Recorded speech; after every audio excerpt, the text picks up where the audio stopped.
Plenário do STF, sessão sobre dia 8 de janeiro, uma altercação ali entre o ministro André Mendonça e o ministro Alexandre de Moraes, que se irrita com o primeiro. Parece que ele não gosta de ser contestado e, de certa forma, eu sinto uma intimidação que ele impõe sobre o seu colega, já havia feito agora, não faz muito, em relação ao presidente do STF, ministro Barroso. Então é bom saber que há uma certa reação.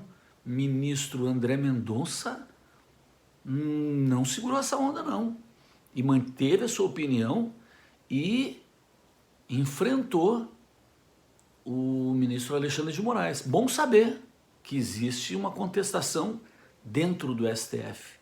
Quem sabe algo comece ali dentro para amenizar o ímpeto de um ministro.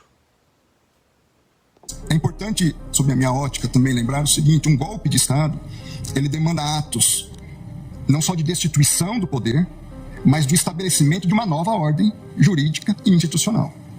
Então eu tenho que retirar o poder eleito e instituir ou ter atos que me levem a buscar instituir um novo poder, ainda que ilegítimo. Eu preciso definir o que eu vou fazer com o Congresso Nacional, eu preciso definir o que eu vou fazer com o Supremo Tribunal Federal, eu preciso definir o que vai ser feito com a imprensa, com a liberdade das pessoas, no meio universitário, uma série de planejamentos e condutas que, com a devida vênia, não vi nesses manifestantes. A perspectiva da atuação deles era criar uma situação de instabilidade institucional, mas qualquer ação de golpe de Estado dependeria de uma ação de outras forças, basicamente dos militares. Então, mesmo aqueles que atuaram para inviabilizar o funcionamento das instituições democráticas, à luz dos elementos disponíveis nos autos, não se tem característica a ponto de levar uma destituição de um poder e instituição de uma nova ordem. Se você me permite, o artigo 359-M, na verdade, fala em tentar, né? Então não se pressupõe a consumação, mas sim a tentativa. Só essa... Ambos falam em tentar. Exato. A questão, para mim, é: eles não agiram para tentar depor o governo. A deposição do governo dependeria, ou essa tentativa de deposição, de atos que não estavam ao alcance da atuação dessas pessoas. Permite, ministro? Pois não. Porque acho que essa questão é extremamente importante, porque são dois pontos diversos, se eu entendi o que Vossa Excelência colocou.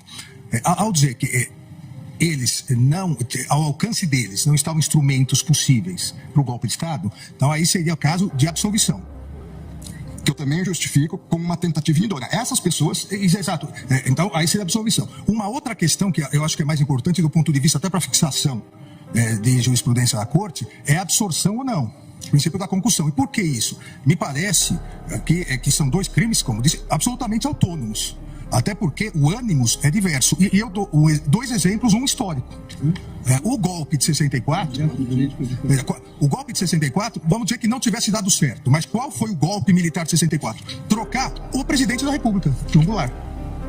Não foi, em momento algum...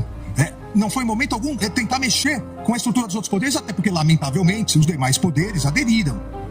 Então, você consegue vislumbrar uma tentativa de golpe na troca do poder, na troca daquele que foi legitimamente e democraticamente eleito, como uma conduta autônoma. O que, na minha opinião, no meu voto, eu entendi, ao prever a intervenção, ao pedir a intervenção federal, se pretendia trocar o presidente eleito pelo candidato que perdeu. Esse é um crime. A outra coisa é atacar o funcionamento do Supremo Tribunal Federal ou do Congresso Nacional com a invasão, impedindo a atuação. Volto alguns meses. Vamos dizer que essa conduta do dia 8 de janeiro fosse antes do final do mandato do anterior presidente. A conduta idêntica. As pessoas virem, atacarem violentamente, invadirem. Nós não teríamos a acusação de golpe de Estado, porque elas não estavam pretendendo trocar o presidente, mas elas estavam pretendendo obstaculizar o andamento do Supremo Tribunal Federal e do Congresso. Tenho dúvidas, ministro Alexandre, por quê? Nesse exemplo também de uma ação anterior ao encerramento do exercício do mandato do ex-presidente. Porque, formalmente, teríamos também uma consideração de um poder legitimamente eleito que estaria impedido. Na minha análise, à luz dos fatos dessas figuras, desses manifestantes vândalos criminosos, deles não tinha ação idônea para destituir um poder. Não, Nós podemos encontrar ação idônea em outras ações. Não, eu compreendo. A minha única preocupação aqui, e nesse debate, eu suporto Entendo que se encontrássemos essas condutas, poderia haver os dois. mesmo conforme a situação, poderia até haver os dois crimes. Então, eu acho que o importante de definirmos é exatamente isso, do ponto de vista geral. Os dois crimes podem coexistir em concurso material, dependendo da circunstância. Veja, nós estamos tratando pela primeira vez da aplicação de uma norma penal com conceitos bastante indeterminados, De uma lei extremamente nova. Então você pega o conceito. O que é Estado Democrático de Direito? É um conceito amplo, onde nós podemos, em alguma medida, encaixar várias questões. Foi a primeira vez que nós tivemos manifestações violentas em Brasília? Não. Nós já tivemos invasão do Congresso Nacional violenta. Nós já tivemos ministérios aqui postos com incêndio, fogo. Nós já tivemos outras manifestações violentas. É verdade que penso que foi a primeira vez no Supremo Tribunal Federal. Foi. Mas em outros contextos, não. 5 coronéis comandantes da PM estão presos, exatamente porque desde o final das eleições se comunicavam por zap, dizendo exatamente que iriam preparar uma forma de, havendo manifestação, a polícia militar não reagir. Então, claramente, a polícia militar, eu também fui ministro da Justiça e sabemos nós dois, que o ministro da Justiça não pode utilizar a Força Nacional se não houver autorização do governo, do Distrito Federal, porque isso fere o princípio federal. Não em relação aos prédios federais.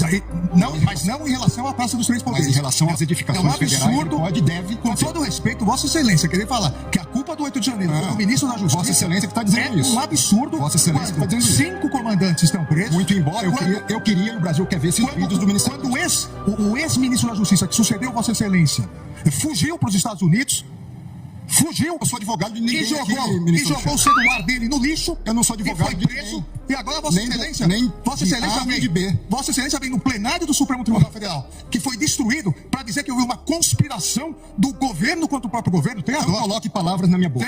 Não coloque palavras na minha boca. Não coloque palavras na minha boca. Tenha dó, Vossa Excelência.